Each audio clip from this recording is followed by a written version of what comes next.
गुरुदेव, आपके चरणों में कोटि कोटि प्रणाम। गुरुदेव, जीव के मृत्यु के उपरांत पंच तत्व अपने अपने तत्वों में मिल जाते हैं और ब्रह्म तत्व में मिल नहीं, केवल पंच तत्व ही मिलते हैं।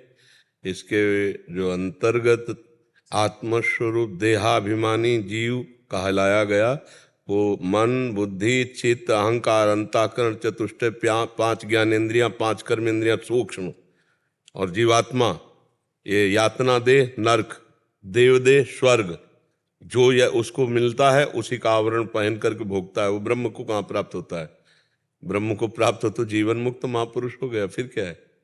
ऐसा थोड़ी कि मरा तो ब्रह्म को प्राप्त हो गया, मरा तो दुर्गति को प्राप्त हुआ या देवगति को प्राप्त हुआ।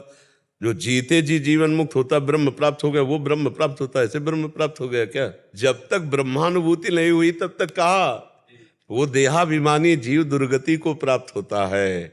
चाहे देवलोक को जाए, चाहे नरक जाए, तो अच्छे कर्म किए तो स्वर्ग आदि भोग भोगे, पुण्य छीणे मृत्यु लेके विसंति, और पाप कर्म किए तो नरक भोगा, वहां से पवित्र हुआ तब फिर मृत्यु लोक में आ गया।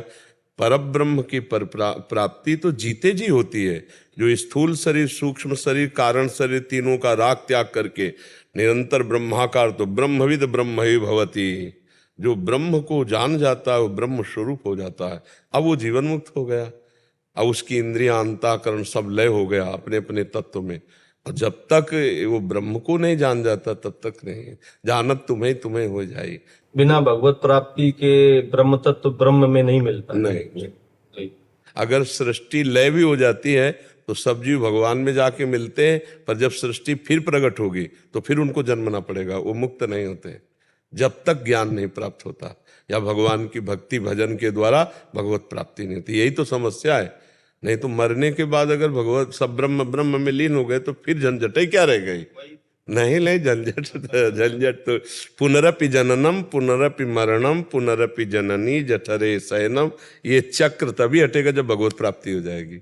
अगर भगवत प्राप्ति नहीं हुई तो सबको भोगना पड़ेगा, बार बार जन्म, बार बार मरण।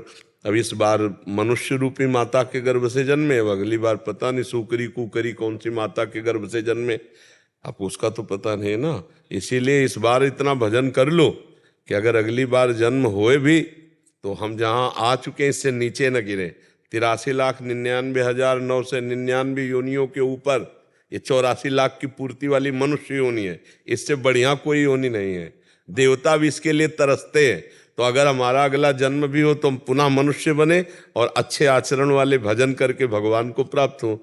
कोशिश तो करें इसी जन्म में काम हो जाए, नहीं तो फिर अगले जन्म में हो जाए। अब ऐसा बिना भजन के भगवत प्राप्ति कैसे हो सकती है? तो नहीं हो सकती, बिल्कुल नहीं हो सकती है जी। बारी मथे घृत होए बरु, सिकता ते बरु तेल, और बिनु हरि भजन न भवतरी या सिद्धांत पेल। विनिश्चितम बदामि ते नान्यथा वचांस में, हरिम भजन ते नरा भवसागर तरन पिते। जो भजन किया वही तरा, नहीं तो फिर डूबा। जी।